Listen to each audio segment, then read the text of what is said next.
ఈయనకి కనీసం మద్దతు లేని పరిస్థితిలో ఈ మేయర్ నడుస్తున్నారని తెలియజేస్తున్నారు. ఈయన మీద ఉన్న అవినీతి ఆరోపణల మీద సమాధానం చెప్పుకోలేక ఈ విధంగా ఒక అప్రచోదాత్మకంగా ఏ విధమైన ప్రజాస్వామ్యం లేకుండా వచ్చేసి అన్ని ఆమోదిస్తున్నామని చెప్పిపోతున్నాడు. దీనికి ఈ సమావేశం పెట్టాల్సిన అవసరం లేదు. ఈయన ఇంట్లో కూర్చొని ఈయన బెడ్రూమ్ లో కూర్చొని ఆమోదించుకోవచ్చు. దీనికి ఈ యొక్క జనరల్ పార్టీ మీటింగ్ పెట్టుకోవాల్సిన అవసరం లేదు. ఈయన బెడ్రూమ్ లో కూర్చొని ఆమోదించుకోవచ్చు. ఇదే తెలియజేసుకుంటున్నాను. ఇలాంటి వ్యక్తులు మనకు ఇలాంటి స్థానంలో నిలబెట్టినందుకు మనం సిగ్గుపడాల్సిన అవసరం ఉందని తెలియజేసుకుంటున్నాను.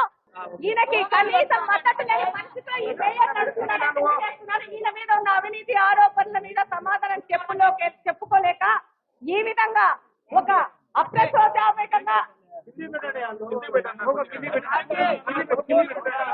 ఏ విధమైన ప్రజాస్వామ్యం లేకుండా వచ్చేసి అన్ని ఆమోదిస్తున్నామని చెప్పిపోతున్నాడు. దీనికి ఈ సమావేశం పెట్టాల్సిన అవసరం లేదు. ఈయన ఇంట్లో కూర్చొని ఈయన బెడ్రూమ్ లో కూర్చొని ఆమోదించుకోవచ్చు. దీనికి ఈ యొక్క జనరల్ పార్టీ మీటింగ్ పెట్టుకోవాల్సిన అవసరం లేదు. ఈయన బెడ్రూమ్ లో కూర్చొని ఆమోదించుకోవచ్చు. ఇదే తెలియజేసుకుంటున్నాను. ఇలాంటి వ్యక్తులు మనకు ఇలాంటి స్థానంలో నిలబెట్టినందుకు మనం సిగ్గుపడాల్సిన అవసరం ఉందని తెలియజేసుకుంటున్నాను.